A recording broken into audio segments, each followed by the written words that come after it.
Petirtaan Ngawonggo atau saat ini lebih dikenal oleh masyarakat dengan nama Tomboan Ngawonggo, adalah salah satu destinasi wisata sejarah yang sedang populer di Malang. Satu wisata yang memadukan sejarah, keindahan alam dan kuliner. Situs Ngawonggo merupakan peninggalan sejarah era Kerajaan Medang Kamulan atau Mataram kuno yang berpindah dari Jawa Tengah ke Jawa Timur dengan Raja Peusiniok, diperkirakan pada tahun 944 Masehi. Dan, semakin menambah daya tarik tempat ini bagi wisatawan, ketika pengelola membiari warna dengan menyajikan makanan tradisional sebagai suguhan kepada pengunjung yang datang, sehingga tempat ini lebih dikenal dengan nama Tomboan Ngawonggo.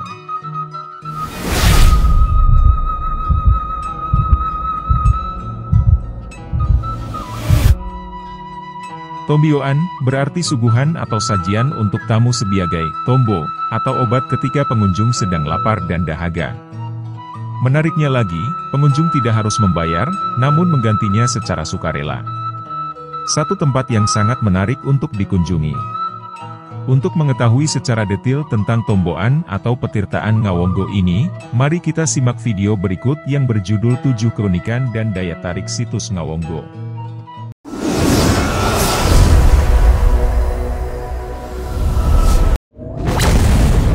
Situs Petirtaan Ngawonggo ini terletak di antara aliran Sungai Kemanten atau warga setempat biasa menyebutnya Sungai Manten yang berada di sebelah utara dan di sebelah selatannya adalah saluran irigasi warga. Warga sekitar sudah mengenal situs ini sejak tahun 1970-an. Mereka menyebutnya dalam bahasa Jawa, Reco, karena banyak tinggalan Reco atau arca di tempat ini, namun tidak mengetahui jika tempat ini adalah satu petirtaan kuno. Pada masa lalu, masyarakat menggunakan pancuran di ujung paling barat dari petirtaan ini untuk mandi. Kemudian dengan adanya sumur, pompa air, dan aliran air dari PDAM, maka pancuran di petirtaan ini ditinggalkan dan diabaikan. Sehingga lama-kelamaan, petirtaan dan pancurannya tertutup semak belukar. Kemudian, dilakukan penggalian kembali setelah Yasin dan kawan-kawan mengunggah video lokasi bersejarah di desanya melalui akun YouTube, April 2017. Komunitas pegiat sejarah di Malang Raya melaporkan informasi itu ke Badan Pelestarian Cagar Budaya, BPCB, Jawa Timur.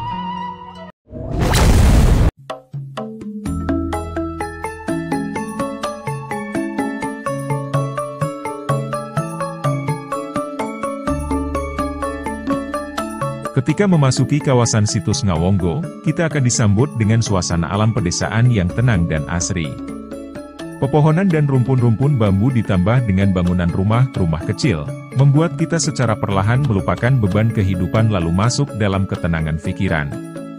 Suasana pedesaan semakin terasa kental ketika melihat pengelola tempat ini mengenakan busana tradisional Jawa dan menyajikan makanan tradisional yang jarang kita temui di perkotaan. Bukan kafe atau warung, tapi pengelola tempat ini menyajikan makanan dan minuman sebagai suguhan atau jamuan untuk para tamu sebagai tombo atau obat dari lapar dan dahaga sehabis menempuh perjalanan jauh. Bukan makanan mewah dan modern, tapi menu makanan tradisional yang jarang kita temukan yang disajikan di tempat ini. Menunya pun berganti-ganti yang semuanya berbahan nabati dan tidak ada unsur hewani seperti lalapan sambal bersama sayur, tahu, tempe, sayur lodeh, terong balado, botrok dan lainnya. Tidak hanya makanan saja, minuman suguhannya juga unik, itu wedang tradisional yang disajikan dalam kendi. Ada juga camilan seperti ongol-ongol, lemet, getuk, horok-horok dan lainnya. Semakin menarik ketika semua suguhan ini tidak dipungut biaya alias gratis. Namun, sebagai gantinya pengunjung dapat memberikan kontribusi atau dukungan agar objek wisata ini terus berkembang dengan memberikan tali asih pada kotak yang disediakan. Itulah keunikan Tomboan Ngawonggo.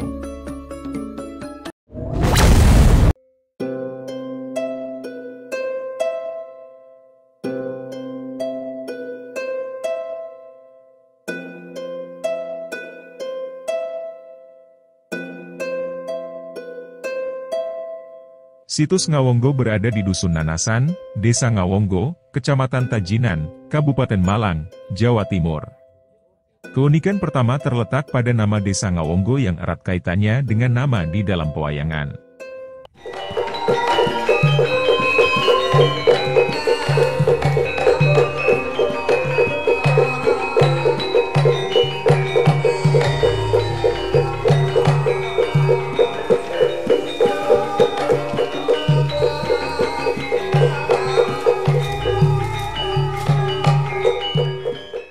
Bagi pecinta wayang kulit, nama Ngawonggo adalah nama tempat tinggal seorang ksatria Birnama Karna atau Adipati Karna.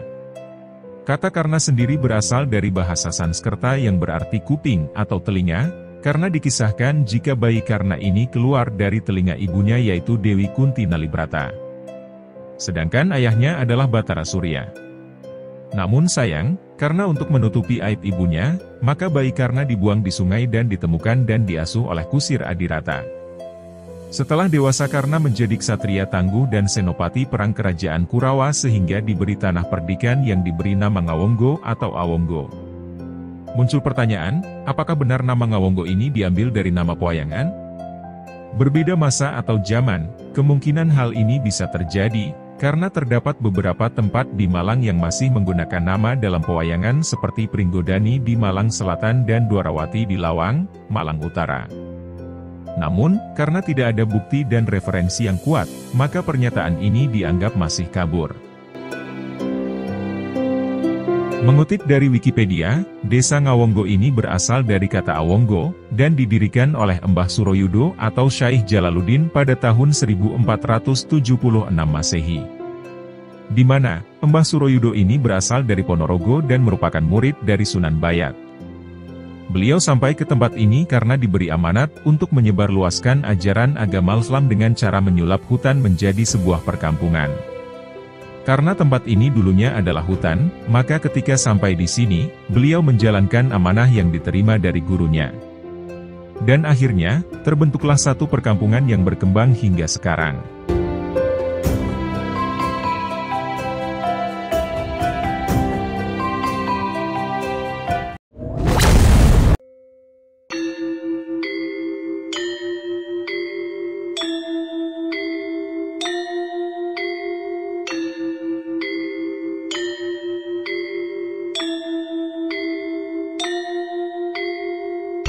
Nama Ngawonggo diduga berasal dari prasasti Wurandungan, atau prasasti Kanuruhan B atau disebut juga prasasti Kawi 30 yang ditemukan di wilayah Malang terdiri dari 7 lempeng. Isi prasasti Wurandungan ini menyatakan jika Sri Maharaja Rake Halu Peusiok Sri Isanawikrama Darmo Tunggadewa atau Peusindok, memberi anugerah kepada Dangkuriat berupa tanah yang meliputi seluruh wilayah Kanuruhan. Di mana seluruh tanah itu dijadikan sima, khususnya tempat bangunan suci bernama Sang Hyang Dharma Kahyangan I Wurandungan berada. Dan termasuk, semua penduduk yang pekerjaannya memelihara bangunan-bangunan suci itu juga dibebaskan dari kewajiban membayar pajak kepada raja. Isi di dalam prasasti Wurandungan menyebutkan adanya gugusan kahyangan, atau bangunan-bangunan suci yang berada di wilayah Kanuruhan. Pertama dan dianggap paling utama dari bangunan suci tersebut adalah Sang Hyang Wurandungan, dan setelah itu berikutnya adalah Sang Hyang Mahulun, Sang Hyang Panghawan, Sang Hyang Kaswaban, dalam prasasti lain disebut Kaswangga, dan Sang Hyang Kagotran.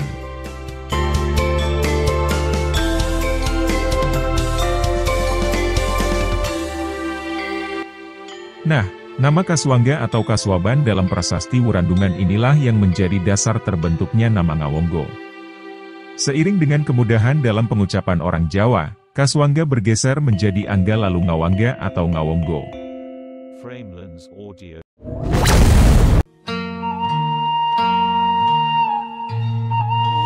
Kali ini Jejak Alam berada di Petirtaan Ngawonggo. Daya tarik utama dari wisata sejarah Ngawonggo ini adalah petirtaan kuno yang masih ada hingga sekarang. Jika mengacu pada prasasti Wurandungan di mana Sang Hyang Kaswaban adalah satu kompleks bangunan suci pada era Peusindok, maka dapat dikatakan jika petirtaan ini hanyalah sebagian kecil saja dari kompleks bangunan suci pada masa itu.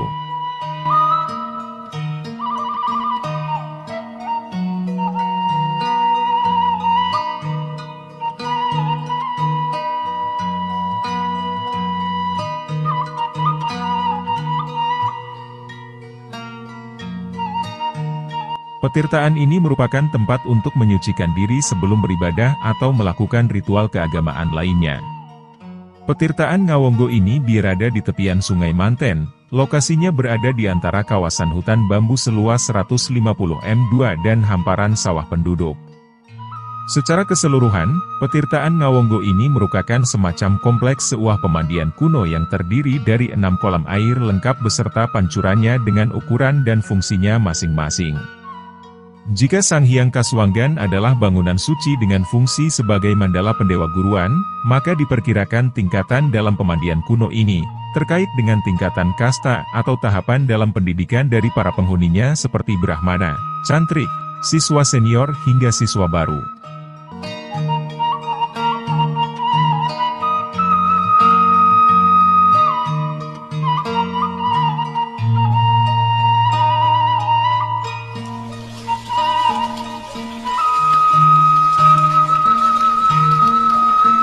Pantangan bagi wanita yang sedang haid.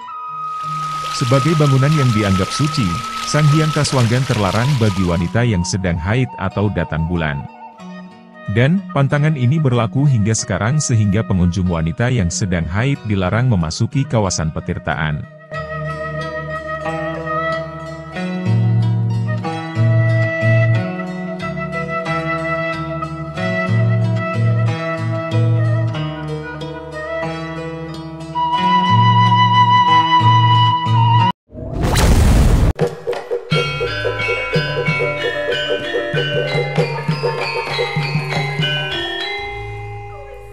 Pada masa Peusindok atau era Medang, keyakinan yang dianut adalah Hindu aliran Shiva yang memiliki konsep Linggayoni atau konsep tanah dan air.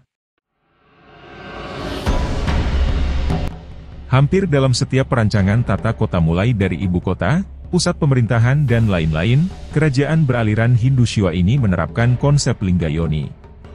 Dan, sebagai salah satu gugusan kahyangan atau mandala pendewa guruan, Kaswaban atau Kaswanggan atau situs Ngawonggo ini pun juga menerapkan konsep lingga dan yoni di mana bukit sebagai lingga dan Sungai Manten sebagai yoninya. Sebagai salah satu mandala pendewa guruan atau pusat pendidikan keagamaan, maka Kaswanggan melibatkan banyak komponen masyarakat seperti Brahmana beserta para cantrik dan janggan, petani dan masyarakat pendukung lainnya. Sehingga, dibutuhkan satu tempat yang subur dan terlindungi dari serangan musuh.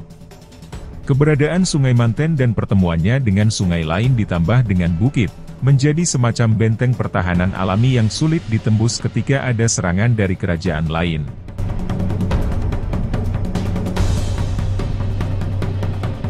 Itulah salah satu peran penting Sungai Manten, selain fungsi utamanya sebagai sumber pengairan.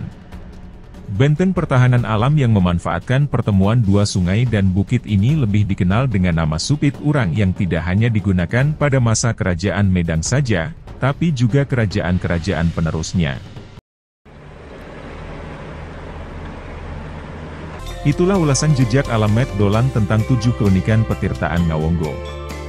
Satu situs purbakala yang dikelola dengan baik sehingga dapat memberikan dampak ekonomi kepada masyarakat di sekitarnya.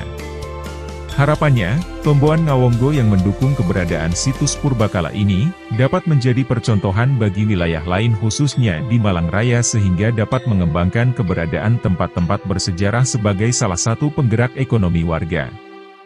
Rahayu Sagung Dumadi. Salam jejak alam.